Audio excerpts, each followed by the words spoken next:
My name is Eleanor Whitaker, and I lived most of my life believing loyalty would protect me. For 41 years, I was married to the same man. I raised our 2 children, supported his business, and kept our home warm even during the years when money was tight and hope felt thin. People used to say we were a strong couple. I believed that too. Until the afternoon I realized I had been quietly erased from my own life. It happened in a courtroom that smelled faintly of old wood and cold coffee. The judge's voice was calm and professional as he reviewed the final papers. 41 years of marriage reduced to a few signatures. My husband, Harold Whitaker, never looked at me once. Not when the judge spoke. Not when the papers were signed. Not even when we stood to leave the room. The strange thing about betrayal is how ordinary it feels at first. There was no dramatic shouting, no angry accusations. Just quiet decisions made long before I ever knew they existed. Harold had prepared everything carefully. The house was in his name, the business was in his name, even most of the savings had quietly moved somewhere I had never seen. By the time I understood what had happened, there was almost nothing left for me, except one thing. A small piece of land Harold had inherited from his grandfather years ago. A forgotten property neither of us had visited in decades.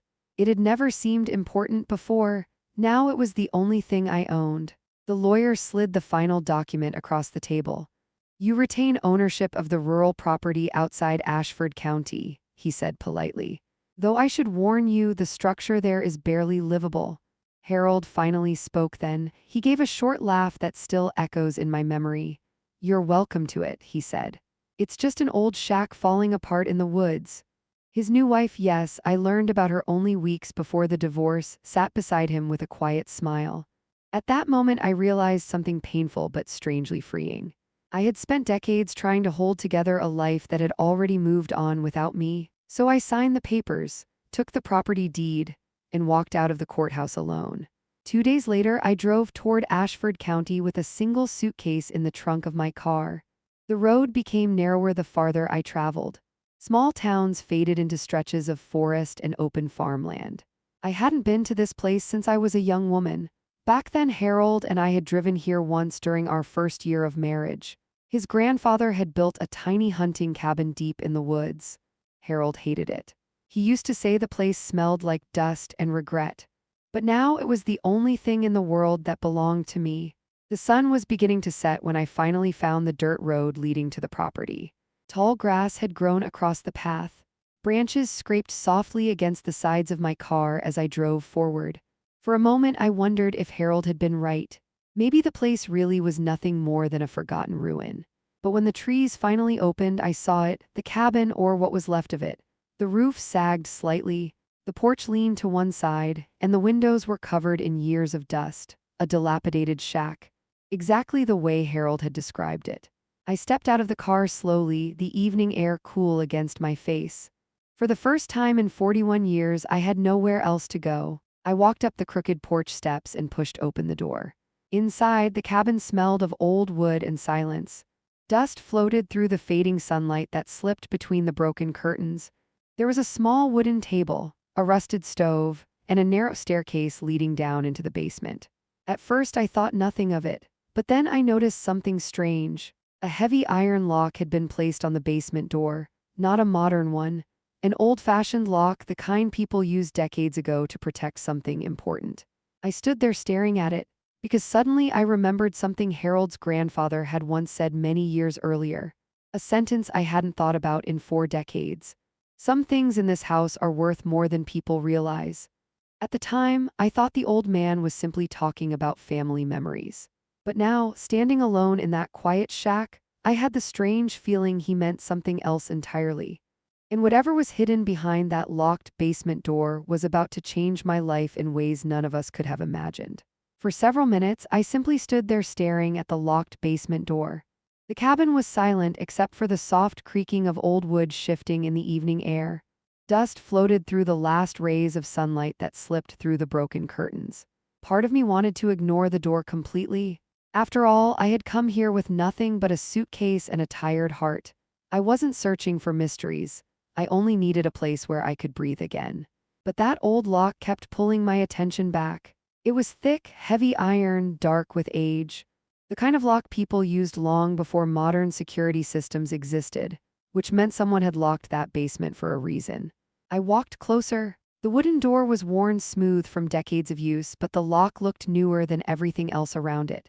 Someone had added it later. Slowly, I ran my fingers along the frame, and that's when I noticed something strange. A small brass hook beside the door with an old key hanging from it. I blinked in surprise. If someone truly wanted to hide something, why leave the key in plain sight? For a moment, I hesitated. 41 years of marriage had taught me something about instinct. And right now, my instincts were whispering that whatever waited behind that door might change everything. But my life had already been turned upside down. What more could possibly happen? I picked up the key. The metal felt cold in my hand. The lock turned slowly with a loud click that echoed through the quiet cabin. The basement door opened with a long creak. A narrow wooden staircase descended into darkness. I found the old light switch on the wall and pressed it. To my surprise, the bulb flickered, then glowed. Apparently, the electricity still worked. I stepped down carefully, gripping the railing as each step groaned beneath my weight. The basement smelled of old wood and dry earth, but it wasn't abandoned the way I expected. In fact, it was strangely organized. Shelves lined the walls. Old trunks sat neatly stacked in one corner, and in the center of the room stood a large wooden work table. I walked closer.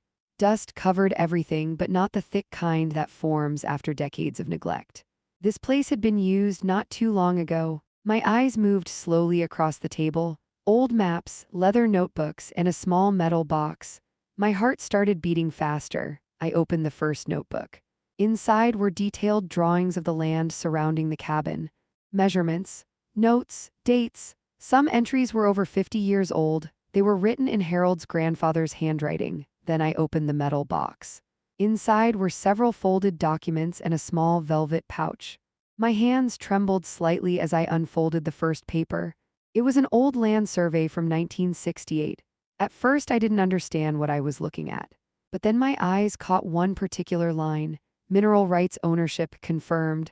I frowned slightly. Mineral rights? I opened another document, then another. Slowly, the truth began to reveal itself. Harold's grandfather hadn't just owned this land. He had owned what was under the land. And according to the documents, that land had been surveyed decades ago for something extremely valuable. Natural gas deposits. Large ones. My breath caught in my throat. I flipped through more pages. There were contracts, exploration letters, even correspondence from an energy company dated nearly 20 years earlier. But the project had never moved forward. At least not then. I sank slowly into the wooden chair beside the table.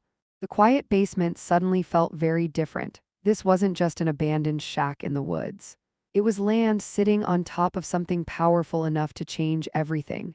And if Harold had known about this, why had he given the property to me so easily? That question lingered in my mind as I folded the papers back into the box. Then I noticed one final envelope resting at the bottom. It had never been opened. And across the front, written in careful ink, were 4 simple words: "For whoever owns this land." I stared at the envelope for a long moment. Because suddenly I had the strange feeling that the real story of this place had only just begun. For a long moment, I just sat there staring at the envelope. The basement light hummed softly above me, and the quiet of the cabin felt deeper than before. Everything in my life had already changed once in that courtroom. Now it felt like something else was shifting again. My name was nowhere on the envelope. Just 4 words written in careful handwriting: "For whoever owns this land." Slowly, I opened it. Inside was a single folded letter. The paper had yellowed slightly with age, but the ink was still clear. The handwriting belonged to Harold's grandfather, Walter Whitaker, a man I had only met a few times when I was very young. I unfolded the page and began to read. "If you are reading this, it means the land has finally passed to someone new. I don't know who you are, but I hope you are someone who understands that the value of this place isn't just in what lies beneath the ground." My eyes moved quickly down the page. Walter Whitaker explained everything. More than 40 years earlier, a geological survey had confirmed that the land beneath the cabin contained a large natural gas deposit. At the time, several energy companies had approached him with offers to buy the property, but Walter had refused. He believed the land would one day become far more valuable. So instead of selling it, he had quietly registered the mineral rights under the property deed, and he had left instructions for whoever inherited the land next. At the bottom of the letter was one final note.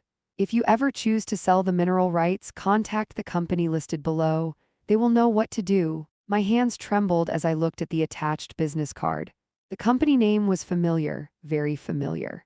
In fact, it was the same company I had seen mentioned in the documents scattered across the basement table. A major energy company, the kind that paid millions for drilling rights. I sat there in the basement for a long time, trying to understand what I had just discovered. For 41 years, I had lived with a man who carefully controlled every financial decision in our marriage. And somehow, he had never once mentioned this. Had he known, or had he never bothered to look? Either way, the answer no longer mattered. The land belonged to me now. 3 weeks later, I was sitting in a quiet office across from a lawyer and two representatives from the energy company. They had run their own tests, reviewed the surveys, examined the documents Walter Whitaker had left behind. Finally, the older representative leaned back in his chair. "Mrs. Whitaker," he said carefully, "the natural gas deposit under your property is significant." "How significant?" I asked calmly. He slid a document across the table. The number written there made my breath catch. The company wanted to purchase the drilling rights to the land. The amount they were offering was more money than Harold had earned in his entire lifetime. Enough to change everything. I signed the agreement that afternoon. 6 months later, the old shack in the woods still stood exactly where it had always been.